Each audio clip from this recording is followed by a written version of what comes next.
O Brasil está sempre mudando, né? Mas talvez a transformação mais profunda, mais silenciosa, esteja acontecendo justamente na sua população. A gente está falando de grandes migrações e de uma reviravolta completa na estrutura de idade do país.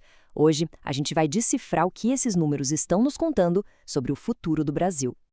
Bom, para começar, é fundamental a gente entender uma coisa. A história da humanidade é, na sua essência, uma história de movimento. E o Brasil, com esse tamanho todo continental, acaba sendo um palco, nossa, fascinante para essa saga. Mas, afinal, o que é que impulsiona esses deslocamentos? Essa é a pergunta-chave, sabe? Porque não são decisões aleatórias, que as pessoas tomam do nada. São respostas a forças muito poderosas que tanto empurram quanto puxam as pessoas. Certo, então vamos mergulhar nisso. Para a gente conseguir entender o mapa da migração, a gente precisa primeiro sacar o que está por trás dessas setas, desses fluxos todos. Olha só, o conceito central aqui é a migração. De um jeito bem direto, é um movimento de pessoas de um lugar para o outro. Pode ser aquela família que se muda de um estado para outro atrás de oportunidade, sabe? Isso é migração interna. Ou pode ser alguém que cruza a fronteira do país, que aí a gente chama de migração internacional. Agora, o que é realmente interessante aqui é como a gente consegue resumir as forças que estão no jogo. De um lado, tem os fatores de repulsão, são aquelas coisas que meio que empurram as pessoas para fora de casa, como o desemprego, a violência ou até uma seca braba. Do outro lado, tem os fatores de atração, que puxam as pessoas para lugares novos, como a promessa de um emprego melhor ou mais qualidade de vida. É um verdadeiro cabo de guerra demográfico. E esses movimentos todos criam um baita efeito dominó. As cidades que recebem muita gente, as tais áreas de atração, acabam enfrentando uma pressão enorme na infraestrutura. É mais gente precisando de casa, de transporte, de saúde. Ao mesmo tempo, os lugares que perdem população, as áreas de repulsão, podem ver o próprio futuro comprometido, porque estão perdendo seus jovens, sua mão de obra qualificada. Ok, então a gente já viu para onde as pessoas se movem e as consequências disso tudo. Mas para entender a transformação completa do Brasil, não basta olhar só para os fluxos. A gente precisa ver também o retrato geral do povo.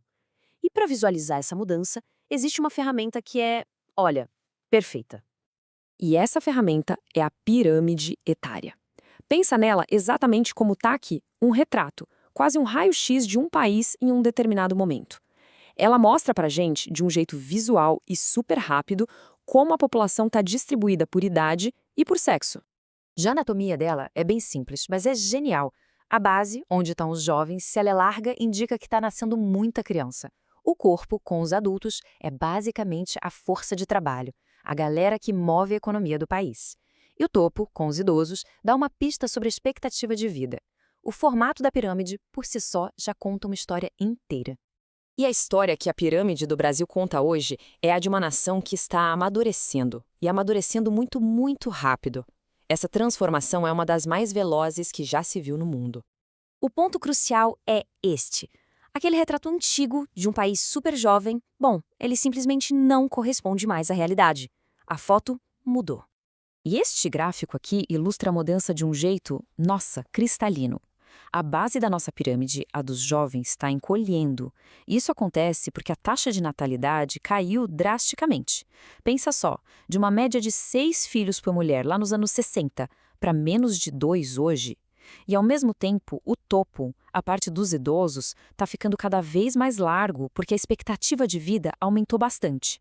A consequência direta disso tudo pode ser resumida nesta frase aqui. O Brasil está sim envelhecendo.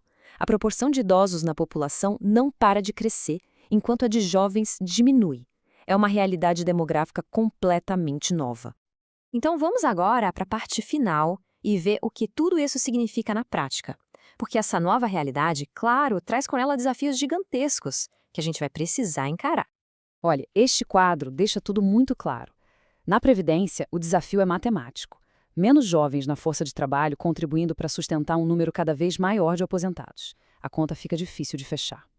Já na saúde, a demanda por serviços especializados, de longo prazo, vai explodir, porque uma população mais velha, naturalmente, precisa de mais cuidados. E isso tudo nos leva à grande questão final.